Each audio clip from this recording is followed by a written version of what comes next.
Hi everyone, this video is going to be talking about crustal movement within the Earth. We already had talked about plate tectonics a little bit, continental drift.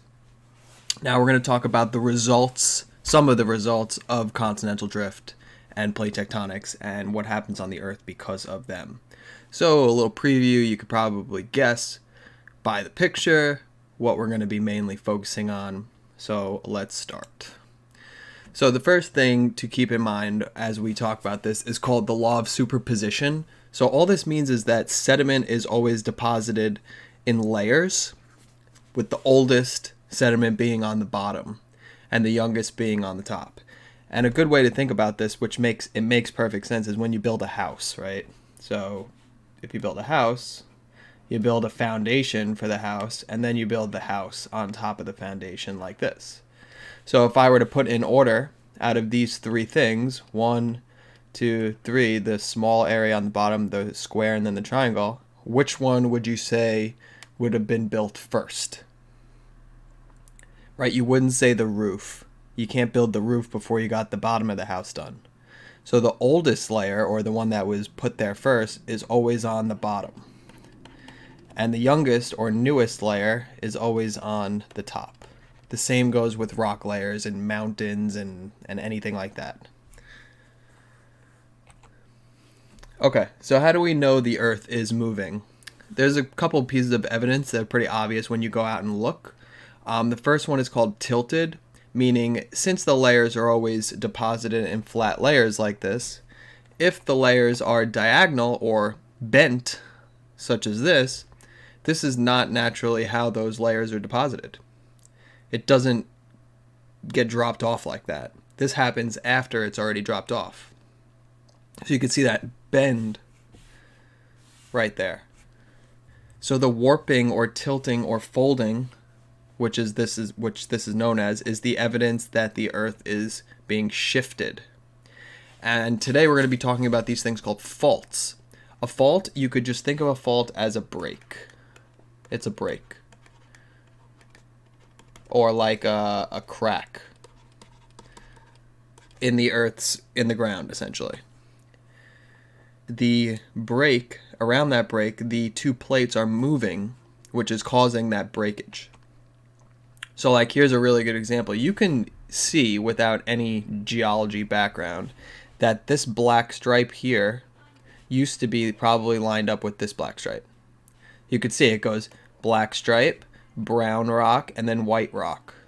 Over here, black stripe, brown rock, white rock. So they used to be lined up, but this is a breakage right here. That's a fault.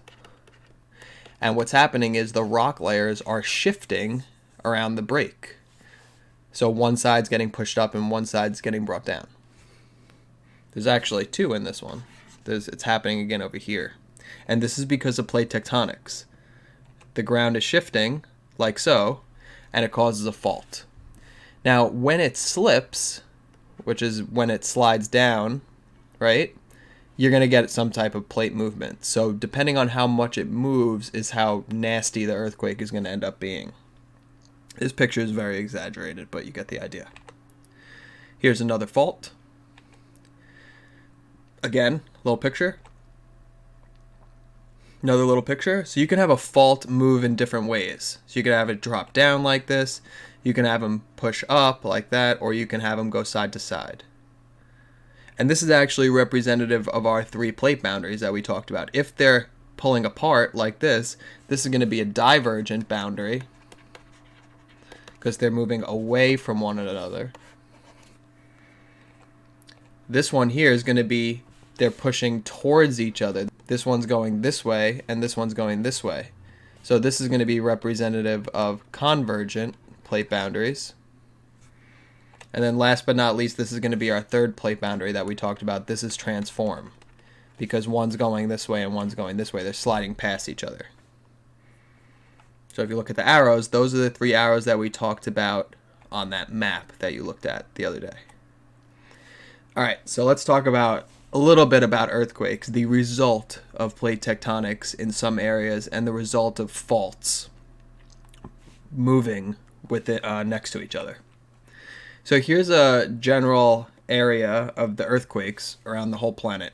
This is also directly related to plate boundaries. So earthquakes are going to pretty much happen around the plate boundaries. Same with volcanoes. You could see the ring of fire is over here. And the ring of fire is also an area with earthquakes. Here's the other part of the ring of fire around the Pacific Ocean. But anywhere on plate boundaries, like here's California. Look at all the earthquakes that happen over there. Here's New York area. We don't really have that many earthquakes. It's possible, but we don't really have them. There's Florida. Right? So you could see sort of where they are. And like I said, generally areas that are earthquake prone are also volcano prone. So an earthquake is just a sudden movement around the Earth's crust, and there's normally different waves that happen in the earthquake. The first is the main earthquake, but then the earthquake also lets out like other waves after it. We're not going to really talk about that much in depth. Just know that earthquake releases energy, and as you could see in this picture, in some crazy cases, it could take down buildings. This one's a rather lighter one, lower in magnitude, probably. They're capable of serious destruction. So essentially, it's caused by a fault, and the plate is moving down or up that fault, and that rubbing of the two plates causes the earthquake. Now, earthquakes can also happen from severe volcanic eruptions, so I don't want you to think that the faults, the breaks, are the only way that earthquakes can occur. They can also occur from volcanoes with gigantic eruptions. It could just cause an earthquake. So the earthquake gives off waves, and the waves travel in every direction around where the earthquake was, in like a bullseye pattern, essentially. The focus point is the point where the actual earthquake happened. So like if I'm standing up here and I just experienced an earthquake, well, if I'm at the epicenter, which is where the first people experience it, the focus is directly underneath me in the ground. That's where the earthquake actually happened. And notice it's on the fault. So eventually stress builds up on faults and then eventually slips, and it causes a big earthquake to happen. Now, unfortunately, earthquakes are not predictable. We have no way to predict. We can't say like, oh, there's going to be an earthquake next week. Not going to happen. We don't have the necessary knowledge to be able to do that. So they are not predictable. Or else, you know how many lives we would save if we knew when an earthquake was happening? Same with tornadoes. We really can't predict tornadoes. Same with volcanic eruptions. Can't predict volcanic eruptions. We have an idea when they might happen, but we can't say, oh, it's going to happen at 12 o'clock on Thursday. We just don't know how to do that. So the earthquake lets out these things called seismic waves. They're like a ripple effect here. This is not real. This is just an idea. So the earthquake happened here, and it sends out the ripples in all directions. They're like shock waves. One of the results of an earthquake could be a tsunami. A tsunami is a giant wave, or like a surge of water, that's caused by an earthquake underneath the water. So the ground shakes under the water, which causes the water to start moving very rapidly, and you get these things called tsunamis. So it's an underwater earthquake, and it's devastating. You want to get to higher ground immediately. Again, these are only going to happen in areas that are prone to earthquakes. We use this thing called a seismograph to measure earthquake magnitude, and you can also get a lot of other data from seismographs. You could see it's like a roll. It sort of looks like a towel roll, essentially, of paper, and it just goes in circles, and there's a pen on the top right here. So when the ground shakes underneath it, the pen starts drawing lines depending on how much the ground shakes. So like really big one, it'll go crazy, and then when it stops, it'll be like nothing again. So it measures the ground shaking essentially underneath the pen. It's pretty cool.